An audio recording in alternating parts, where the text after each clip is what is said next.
welcome back to another video. Today we are going to be making one of the great Roman pastas, Amatriciana. Amatriciana comes from the town Amatrice in Lazio, Italy, and it is absolutely one of my favorites, a strong contender for my favorite pasta. Let's get into it. Walking through the ingredients, we have to use a really good high quality guanciale, which is cured pork jowl, Pecorino Romano, not Parmigiano Reggiano, Pecorino.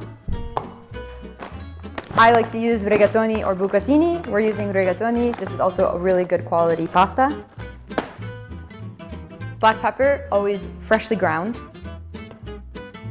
And a high quality canned whole peeled tomato. We have carbonara, we have gricia, we have zozona, we have amatriciana, and we have cacio e pepe. Amatriciana was actually born out of gricia, and it includes all of the beauty of the luscious tomatoes with the pork jowl, the fat, the cheese. It makes a really beautiful dish and comes together very easily. Let's get into it. In the United States, it can be a bit tricky to find guanciale. You can actually order it online or find a specialty market. This is very important. I have seen recipes that use bacon or pancetta, which if you really can't find guanciale, you can use, but I highly recommend getting guanciale. It is covered in a black pepper rind that you want to remove. You don't want to cook this, so we're going to do that. The rind imparts a lot of flavor, but is not good to cook.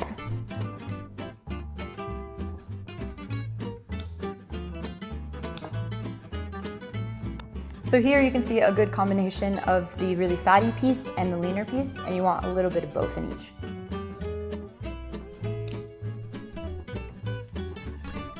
Okay, here we have 3 uneven cuts of guanciale, but that is okay because we're going to cut them into much smaller pieces. So you can either cut them into cubes or more long strips. I prefer the strips.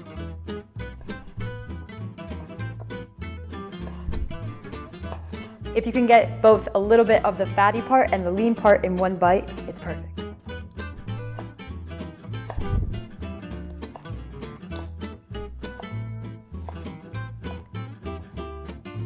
Okay, all cut up. We can go ahead and put this aside while we prep the rest of the ingredients. Now we are going to hand crush our tomatoes. I am using whole peeled tomatoes. Muti is a great brand.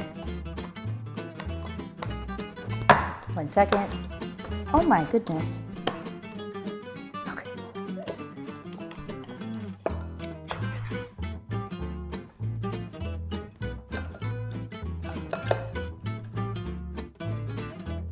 Take your rings off if you have any, and then just mix. I prefer to do it by hand versus a food processor just to keep the integrity of the tomatoes a bit more, and I like it to be a bit more rustic. It does not need to be completely pureed. This is also how the nonnas taught me, so I like to honor tradition. That's good. Quick wash of the hands. Okay, tomatoes are ready to go. Set those aside as well. And then I like to pre-grate the Pecorino Romano, but grate it yourself. Do not buy it from the store because they add stuff to it that makes it kind of get clumpy when you're making the pasta. We don't want that. And once you have all of these parts ready to go, the actual making of the pasta is pretty quick. I like to use a good amount of cheese. Always have a little extra if you need to top it with. Okay, I worked up a bit of a sweat. Here is the cheese ready to go, and now we can get into the cooking. Now the cooking portion, we are starting with a cold pan. Going in with the guanciale. The key is to render the fat nice, low and slow. This part takes a little bit of patience, but we want to get a really nice pool of the fat without burning anything. And now we wait. So when I was in Rome last summer, I was hanging out with a friend who is from Rome, born and raised, and actually owns a restaurant in Rome. And they made me an amatriciana with red onion, which I thought was very not traditional. I would like to know in the comments below if you like your amatriciana with red onion or not. For this recipe, we're not going to use it because it's not officially listed as part of the ingredient list, but I think I like mine with red onions. The guanciale is slowly starting to release its fat. We're not yet developing color. It's almost getting to a translucent color before it gets browned.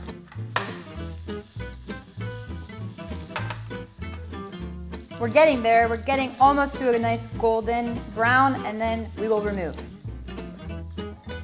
Now with a slotted spoon, take your nice and crispy guanciale and remove.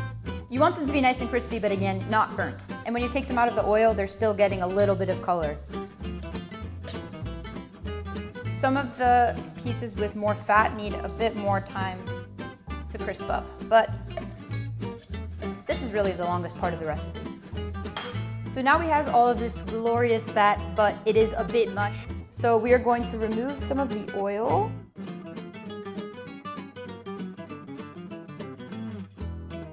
Okay. This is gold, set aside, use at a later date. So now we have our oil. I like a little bit of spice in my Amatriciana, so I'm going to use some Calabrian chili pepper. You can also use just red chili pepper flakes if you'd like.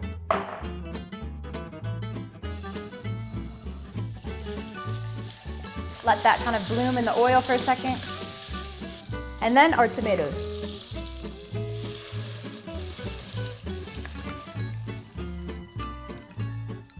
A tiny pinch of salt, not too much salt because the guanciale has a good amount of salt in it.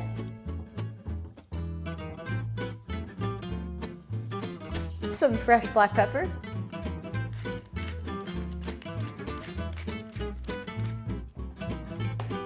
Then we're just gonna give it a good stir and let this simmer for about 30 minutes.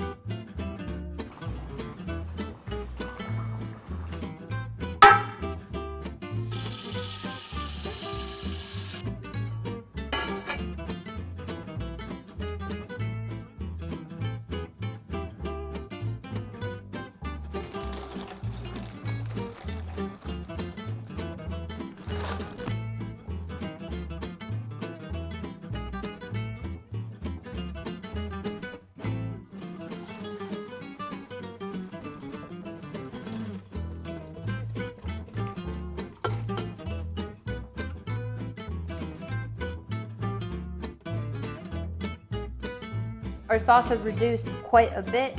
I want to give it a taste to adjust as needed. That's perfect. Okay. Oh, a bit spicy. Adding in our al dente rigatoni. Pasta water, very important.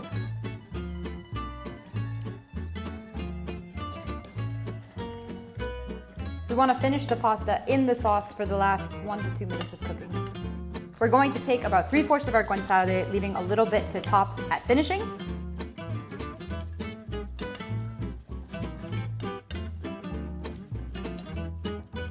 A little bit more.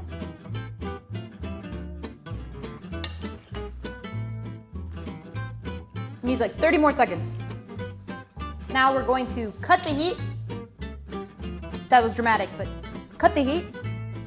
Now you're gonna go in with plenty of Pecorino Romano.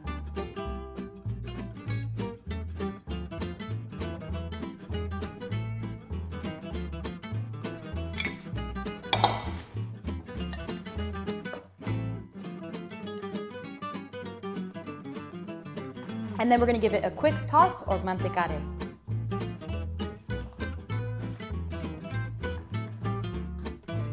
No! Did we get that? Oh! Tragic. It's still good.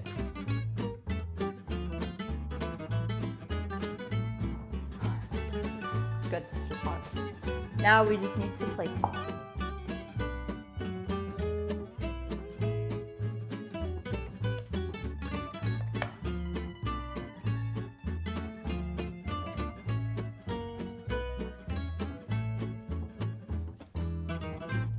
Have to inspect how it looks.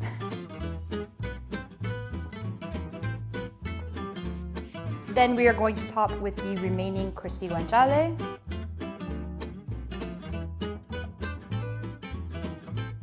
This is my favorite part. I think it adds a lot of really delicious texture to this dish.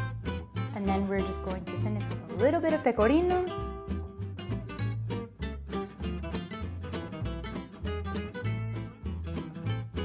Maybe a little more.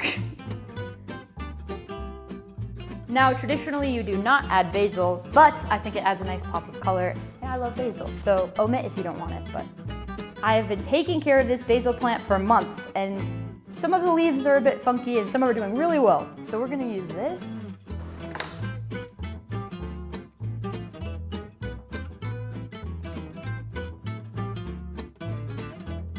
And there you have it, a delicious Roman pasta in under an hour. Let's give it a try. Now always get a piece of guanciale with every bite.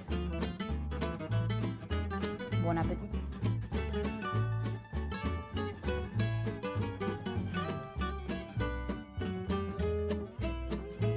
That is very good. I just realized I forgot one small, tiny thing. Fresh black pepper, just a pinch. Okay.